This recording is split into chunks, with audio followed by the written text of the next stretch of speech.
Bismillahirrahmanirrahim. Assalamualaikum warahmatullahi wabarakatuh. Masih bersama karduk.com.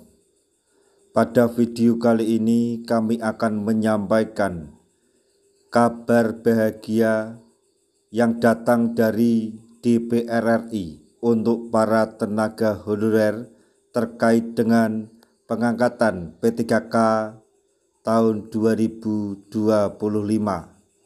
yaitu DPR RI dorong pengangkatan tenaga honorer lama menjadi P3K tanpa tes. Ini dua kategorinya.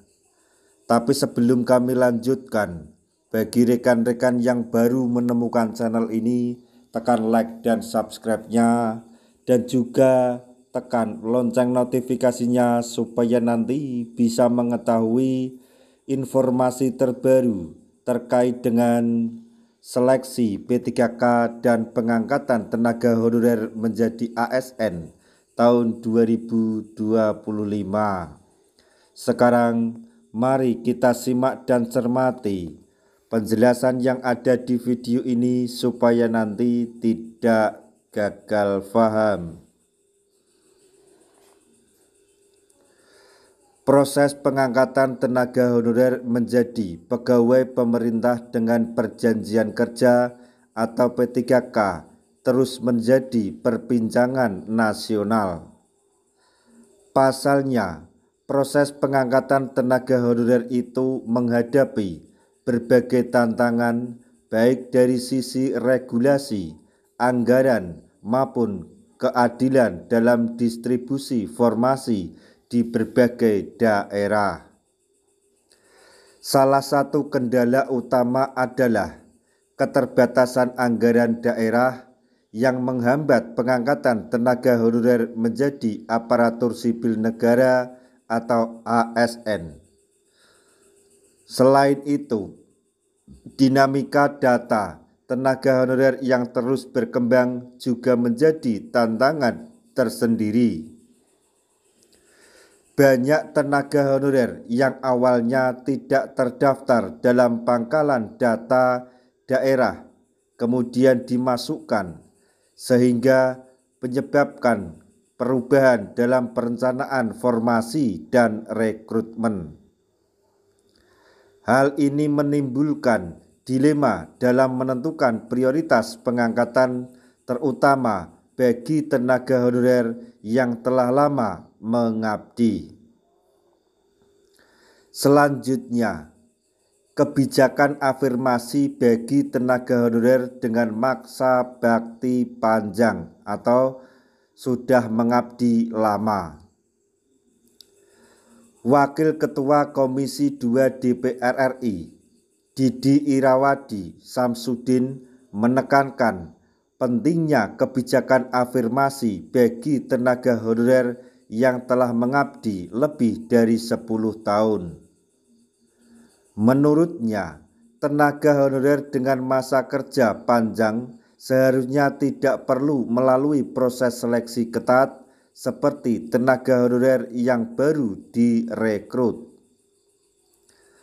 Pengalaman kerja dan masa pengabdian harus menjadi pertimbangan utama dalam pengangkatan tenaga honorer menjadi P3K, terutama bagi tenaga pendidik. Guru yang telah mengajar selama bertahun-tahun diyakini memiliki keterampilan dan pengalaman yang lebih matang dibandingkan dengan guru yang baru lulus. Selanjutnya, dorongan revisi regulasi untuk kepastian status tenaga honorer.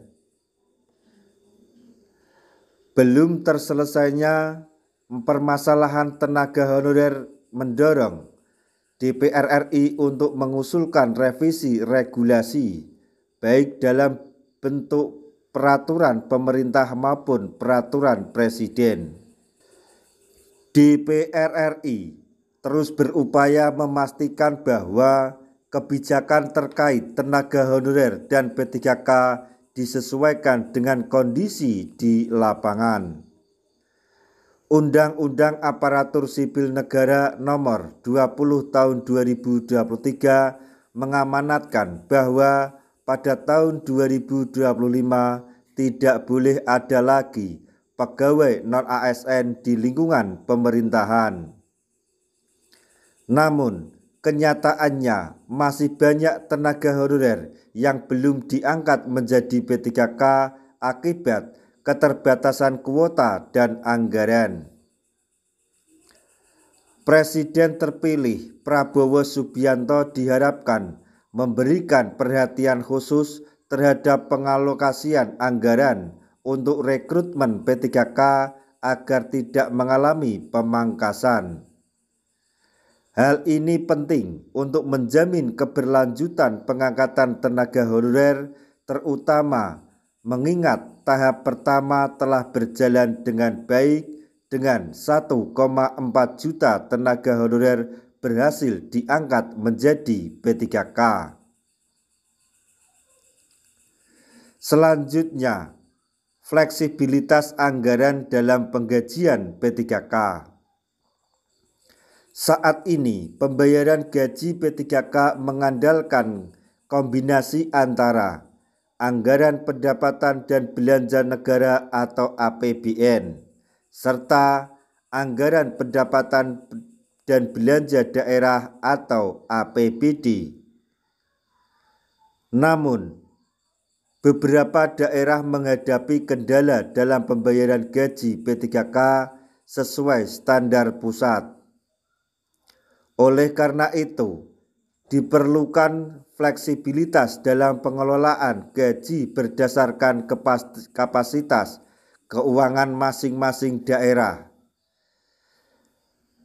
Pemerintah pusat juga diharapkan memberikan subsidi atau bantuan keuangan kepala daerah, maksudnya kepada daerah yang mengalami kesulitan fiskal dalam menggaji tenaga P3K.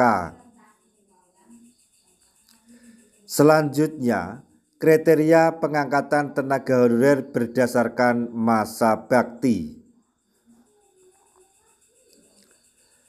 Keputusan Menteri Pendayagunaan Aparatur Negara dan Reformasi Birokrasi Menpan RB Nomor 16 Tahun 2025 menetapkan dua kategori utama tenaga honorer yang akan diangkat menjadi P3K, yaitu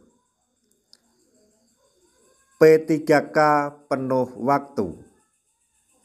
Tenaga honorer harus lulus seleksi dan mengisi kebutuhan jabatan sesuai formasi yang tersedia. Kemudian P3K paruh waktu. Tenaga honorer yang mengikuti seleksi P3K tetapi belum dapat mengisi kebutuhan jabatan, serta mereka yang mengikuti seleksi CPNS tahun 2024 namun tidak lolos. P3K paruh waktu menjadi solusi alternatif bagi tenaga honorer yang belum dapat diangkat secara penuh.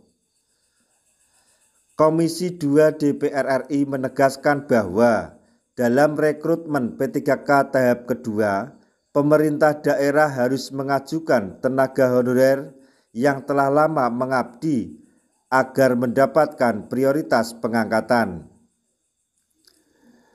Didi Irawadi Samsudin kembali menegaskan bahwa masa bakti harus menjadi faktor utama dalam seleksi, bukan hanya hasil tes.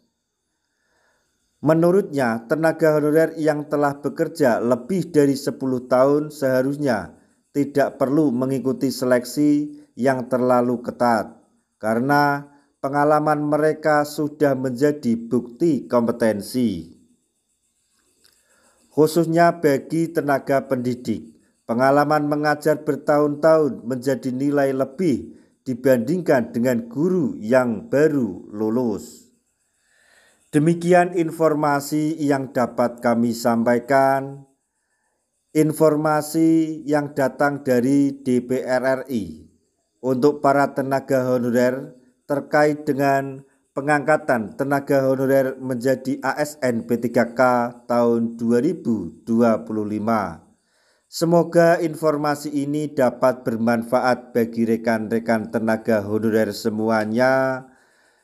Di akhir video kami mengucapkan banyak terima kasih. Wassalamualaikum warahmatullahi wabarakatuh.